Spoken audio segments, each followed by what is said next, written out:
Your grocery store carries somewhere between 20 and 40 vegetables, depending on where you live and how large your local store is. Call it 30 as a working average. Medieval kitchen gardens, particularly those maintained by monasteries, manor houses, and established village households, grew upward of 100 distinct vegetable varieties across the full growing calendar. The poorest households grew fewer. But even the most modest medieval kitchen garden drew from a plant diversity that the modern produce aisle has never come close to replicating. That reduction did not happen by accident. It did not happen because the plants that disappeared were inferior. It did not happen because modern science found something better and replaced the old with the new. It happened because the modern food system made a commercial decision, quietly, systematically, and without asking you, to remove from your daily plate every food that could not be shipped in a truck, stacked in a warehouse, and sold 7 days later still looking fresh enough to justify the price tag. 7 of those removed foods are what this video documents. Not as a gardening list, not as a historical curiosity, as evidence. Evidence of a nutritional reduction so significant and so deliberately obscured that most people eating from the modern produce aisle have no idea what their daily diet is missing, or what commercial interest benefits from them never finding out. These 7 plants fed Europe for centuries. They survived frost without protection, grew in soil that modern crops would refuse, produced food year after year from a single planting, and delivered nutritional compounds that the 30 plants in your produce aisle cannot match. They were not replaced because something better came along. They were replaced because something more profitable came along. And the difference between those two things is the entire argument this video makes. By the time this video ends, you will not just know their names, you will know what your body lost when they disappeared from your food supply, and you will know exactly who decided that loss was acceptable, and why. Before the 7 plants, there is one reality worth sitting with. A medieval kitchen garden in England or France between the 13th and 17th centuries grew a wide diversity of distinct vegetable varieties. Those varieties were not grown for commercial sale, they were grown for nutritional survival, selected over generations for their ability to provide specific nutrients, fill specific seasonal gaps, and sustain human health through conditions that modern agriculture has never had to face without chemical intervention. Your grocery store's produce aisle carries approximately 30 vegetables, and of those 30, most are varieties of the same small number of base species, bred, standardized, and optimized not for the nutritional needs of the people eating them, but for the logistical needs of the system moving them from farm to warehouse to shelf to your refrigerator, where they continue losing nutritional value every day until you eat them or throw them away. That reduction is not a story about agricultural progress. It is a story about what happens to a food supply when the people making decisions about it are optimizing for margin, shelf life, and shipping convenience, rather than for the health of the bodies that food supply is supposed to nourish. The 7 plants that follow are not the only casualties of that story. They are simply the most nutritionally significant ones, and the ones whose disappearance from your plate is most directly measurable in the specific nutrients your modern diet consistently fails to deliver in adequate quantities. The first plant is one that fed royal banquets across England and France for 400 years, and that you have almost certainly never tasted: Skirret. A cluster of white finger-sized roots with a flavor medieval writers described as sweeter than parsnip and sweeter than sweet potato simultaneously. Not a close relative of either. A distinct plant with a distinct nutritional profile that the modern produce aisle has no equivalent for. Here is the food experience the modern world removed from your plate. Pull a cluster of Skirret roots from the ground in late autumn. The roots come up in groups of 8 to 12, each one 15 to 20 centimeters long, ivory white, and sweet enough to eat raw without preparation of any kind. Medieval cooks roasted them with butter, boiled them into broths, or ate them cold in salads. The sweetness came not from added sugar, but from the root's natural sugar content combined with a starch profile that digests slowly and maintains stable blood sugar through the long working hours of a Northern European winter day. That slow digesting starch profile is the first nutritional loss. The modern root vegetables that replaced Skirret in the commercial food supply, primarily carrots and parsnips, have been selectively bred for sweetness, uniform size, and machine harvestability. The breeding process that produced the uniform supermarket carrot simultaneously reduced the complexity of its starch and sugar profile. What you get from a supermarket carrot is a faster digesting root vegetable than what a medieval household pulled from the ground when they harvested Skirret. Skirret disappeared from your food supply for one reason that had nothing to do with its nutritional value. The roots grow in irregular clusters of varying sizes. A mechanical harvester built to pull one large uniform root from the ground does not know what to do with 12 small tangled roots growing in a cluster. Harvesting Skirret requires hands, and in a food system where hands cost money and machines cost less per unit of food produced, Skirret's nutritional superiority was commercially irrelevant. The machine could not harvest it efficiently. So the food system stopped growing it, and your plate lost a 400-year nutritional staple that no modern vegetable has replaced. Walk into any English village between the 1200s and the 1600s, and you would find this plant growing beside every cottage door, not because someone planted it that week, because it had been growing beside that door for decades, returning every spring without replanting, without watering, without fertilizing, without any intervention from the household that depended on it. Good King Henry, a leafy green that functioned as 3 vegetables simultaneously from one plant that nobody had to tend. The young spring shoots were cut and eaten like asparagus. The summer leaves were cooked like spinach. The flower buds were steamed like broccoli. 3 distinct food experiences from a plant that grew in the worst soil available: clay, compacted ground, rocky paths beside buildings, and came back stronger every year without being asked. Now here is the nutritional argument that your grocery store's spinach cannot answer. Nutritional analysis of Good King Henry leaves consistently documents iron content significantly higher than commercial spinach, with some analyses showing differences of 30% or more, alongside higher calcium levels and a broader B vitamin profile than the spinach the modern food system replaced it with. The plant that medieval villagers treated as a common cottage weed, so ordinary it needed no tending, so reliable it needed no replanting, was delivering more iron, more calcium, and more B vitamins than the spinach sitting in a $4 plastic bag in your refrigerator right now, losing nutritional value every day it sits there. Significantly more iron is not a marginal nutritional difference. Iron deficiency is the most common nutritional deficiency in the modern world. It affects cognitive function, immune response, energy metabolism, and physical endurance. The modern food system removed a plant delivering measurably more iron than its commercial replacement and gave you the commercial replacement at $4 a bag that wilts in 3 days. Good King Henry disappeared because it grows slowly. The leaves cannot be harvested until the plant's 2nd year.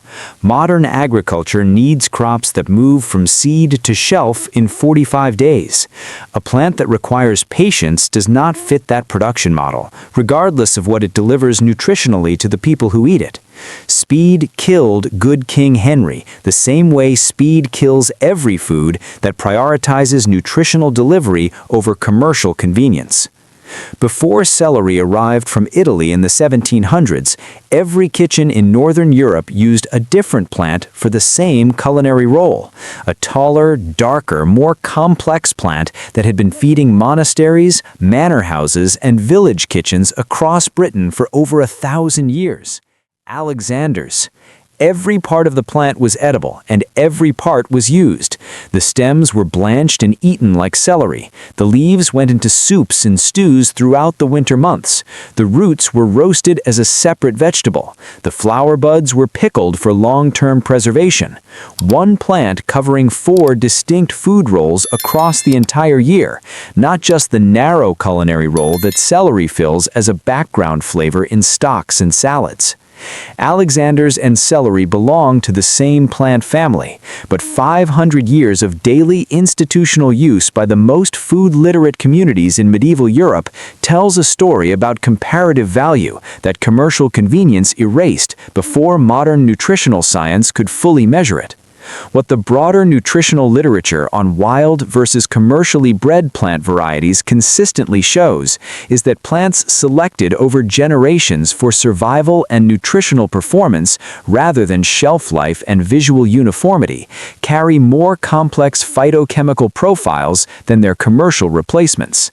Alexander's was selected by medieval monastery gardens for performance across 1,000 years of daily use. Commercial celery was selected by industrial agriculture for logistics. Archaeological research from the University of Reading documented Alexander's as one of the 5 most common vegetables in English monastery kitchen gardens between the 10th and 15th centuries. 500 years of daily institutional use by the most educated food producers of the medieval period is not a record built on sentiment. It is a record built on observed nutritional and culinary performance across generations of consistent use. Celery replaced Alexander's almost overnight after its commercial introduction in the 1700s, not because it tasted better. Contemporary accounts suggest Alexander's was considered the more flavorful plant by the people who ate both. Celery replaced Alexander's because celery has solid stems that stack in crates without bruising, because celery survives a truck journey from farm to warehouse to store, because celery can be grown in uniform rows and harvested by machine. Alexander's has hollow stems that bruise on contact. It does not stack. It does not survive the cold chain. 500 years of daily nutritional use ended not because a better food replaced it, but because a more shippable food replaced it. Here is a plant that medieval physicians prescribed as medicine and medieval cooks served as a main course. Both of them were right in ways that the modern prebiotic supplement industry has spent significant money ensuring you never connect directly. Scorzanera, also called black salsify or the oyster plant, a name it earned across 5 European languages because when peeled and cooked, its flavor so closely resembles fresh oysters that the comparison became its common name in every country that grew it. A long black-skinned root that reaches 30 centimeters deep into the ground, breaking up compacted soil as it grows and pulling minerals up from layers that shallow-rooted crops cannot reach. The flavor is the food experience. Roasted Scorzanera in a medieval kitchen produced something that tasted of the sea in a landlocked village, a mineral-rich, complex, subtly sweet flavor profile that no modern root vegetable in your produce aisle replicates.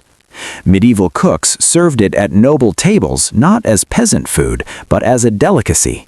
They understood through observation what food science now confirms through laboratory measurement. Nutritional research on root vegetable inulin content consistently places Scorzanera among the highest natural sources, with inulin concentrations measured in some analyses at approximately 20% by dry weight, comparable to or exceeding chicory root, which is the primary industrial source used in commercial prebiotic supplements. That figure requires context to understand fully. Inulin is a prebiotic fiber, the specific type of dietary fiber that feeds the beneficial bacterial colonies in your gut microbiome. It is the compound that the modern prebiotic supplement industry extracts primarily from chicory root and sells at significant prices in capsule and powder form to health-conscious consumers who do not know what their medieval equivalent ate for dinner. Scorzanera's inulin content rivals or exceeds chicory root, the industrial source that the entire modern prebiotic supplement market is built on. The plant medieval physicians prescribed for digestive complaints and general weakness in the 1300s and 1400s was delivering prebiotic fiber comparable to the supplement you are buying today to achieve the same gut health outcome they achieved by eating dinner. Medieval physicians did not know the word inulin. They observed that people who ate Scorzanera regularly had fewer digestive complaints, recovered from illness faster, and maintained physical resilience through winter months that compromised the health of populations eating without it. Centuries of observation confirmed exactly what modern science now measures in a laboratory. The modern prebiotic supplement industry charges you for a concentrated extract of a compound that Scorzanera delivers in food form, in a flavor profile that tastes like the sea served on a medieval table. Your grocery store does not carry Scorzanera. The root grows 30 centimeters deep and cannot be harvested by the machines designed for shallow, uniform root vegetables. The commercial food system has no infrastructure for it, so the supplement industry sells you chicory extract instead. And the gap between what Scorzanera delivered to a medieval gut microbiome and what your prebiotic capsule delivers to yours is the precise width of a commercial decision made without your knowledge or consent. There is a Brothers Grimm fairy tale that most people know as the story of a girl with long hair locked in a tower. The girl's name in the original German text is not a girl's name. It is a plant name. Rapunzel is the German word for Rampion. In the original story, a pregnant woman craves Rampion growing in the witch's garden so desperately that her husband steals it, and the witch takes their newborn child as payment. That is the cultural weight this vegetable carried in medieval Germany, a food so embedded in the food landscape of northern European winter that its absence from a household's food supply was felt as a genuine deprivation, significant enough that the Brothers Grimm recorded the craving for it as the inciting crisis of one of their most enduring stories. Whether the craving in the fairy tale was literal, metaphorical, or somewhere between the two matters less than what it tells us about Rampion's place in the medieval food imagination. It was not a background vegetable. It was a winter food staple whose absence was understood as a real and serious loss. Rampion is a white turnip-like root eaten raw or cooked with leaves used as winter lettuce, one of the only sources of fresh food available in northern European winters between November and March. Not stored food, not preserved food, fresh food growing through frost and light snow when every other fresh vegetable in the kitchen garden had been harvested, stored, or killed by the cold. For the households depending on it in February, the fresh vitamins, minerals, and live nutritional compounds in Rampion leaves and roots were not a culinary preference. They were a physiological need, the specific nutritional contribution that a body operating through the coldest months of the year on a diet of stored and preserved food required to maintain full function. German monastery records from the 1400s list Rampion as a required planting in every institutional kitchen garden. Not optional, not recommended, required. The monks understood that without it, there was no fresh nutritional input between November and March, 4 months of the year where Rampion was the only fresh food available to populations that depended on it for the specific nutrients that storage and preservation cannot fully maintain. Rampion disappeared because a modern radish is ready in 25 days, and Rampion takes 12 months to reach edible size. The market does not wait for a root that needs a year when it can sell one that needs 3 weeks. The household reaching for fresh winter nutrition in February now has a grocery store. It carries approximately 30 vegetables, most of which were harvested weeks ago in a different country and have been losing nutritional value through every mile of cold chain between the farm and the refrigerator. The specific fresh nutritional profile that Rampion delivered in February, the live compounds, the unprocessed vitamins, the mineral content of a root pulled from the ground that morning, is not available from the modern produce aisle, regardless of how much organic certification costs. The fairy tale recorded what the food system erased. The cultural weight of the craving that drove the story was real. The nutritional loss that followed the erasure is real. and the modern household standing in a produce aisle in February has no idea that a plant its ancestors considered worth a fairy tale's weight in cultural significance has been replaced by a radish optimized for speed rather than for the nutritional needs of a body reaching for fresh food in the coldest months of the year. Medieval farmers in coastal Spain, southern France, and Italy solved 3 problems simultaneously with one plant. They fed their families, they healed salt-contaminated land that nothing else would grow on, and they supplied the raw material for one of the most valuable industrial products in medieval Europe, Venetian glass. Agretti, a succulent grass-like coastal plant with crunchy, mineral-rich stems that taste of salty green beans with a complexity of flavor that no modern leafy green in your produce aisle replicates. The plant does not just tolerate salt-contaminated soil, it absorbs sodium from the ground and stores it in its tissue, pulling salt contamination out of the earth with every growing season and making the land progressively more viable for other crops.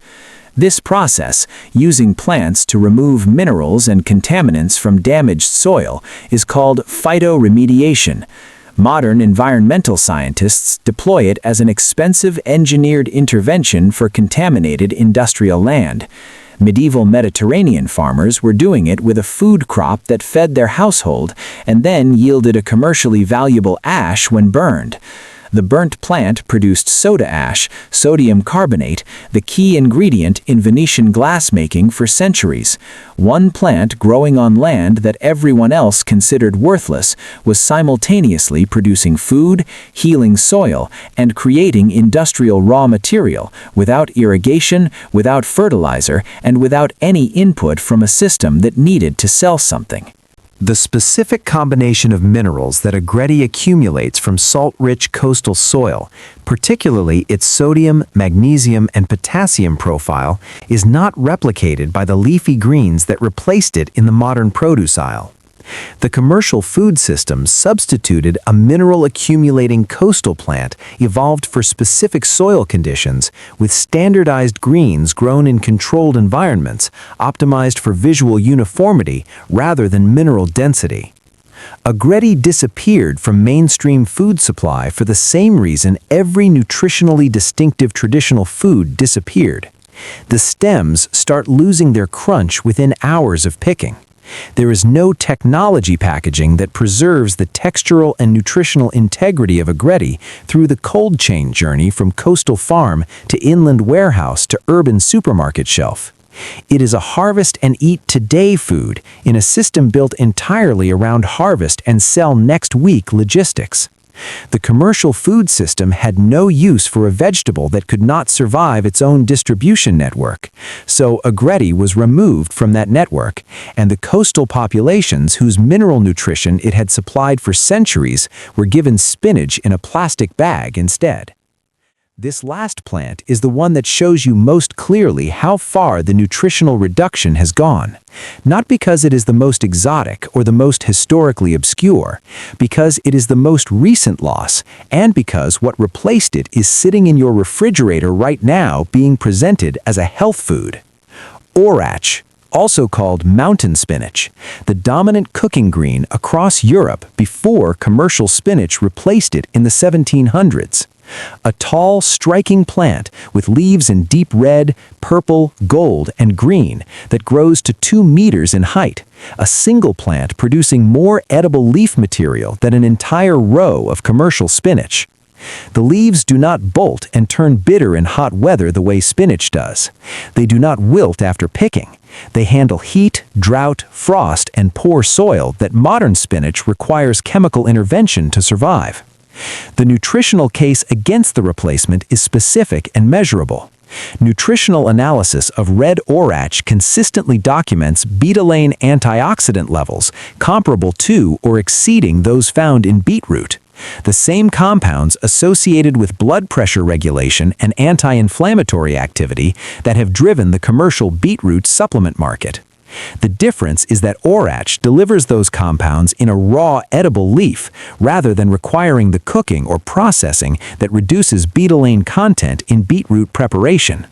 A cooking green with betalain antioxidant levels rivaling beetroot, more leaf mass per plant than an entire row of commercial spinach, and the ability to grow through conditions that kill modern spinach, was replaced by commercial spinach because commercial spinach is small, uniform, and fits in a plastic bag. That is the complete commercial logic of the replacement. Orach looks different every time. Different colors, different leaf shapes, different heights between individual plants. The modern produce aisle requires absolute uniformity. Every bag of spinach must look identical to every other bag of spinach. Orach cannot be standardized. Its visual diversity, the biological expression of its genetic complexity and nutritional richness, was its commercial death sentence. And your plate lost a cooking green with betalain antioxidant levels rivaling beetroot because it could not be made to look the same every time it was packaged. Go to your refrigerator right now and count how many genuinely different vegetable species are in your produce drawer. For most households, the answer is between 3 and 6, optimized for shelf life and shipping convenience, not for the nutritional diversity your body evolved over thousands of years to expect.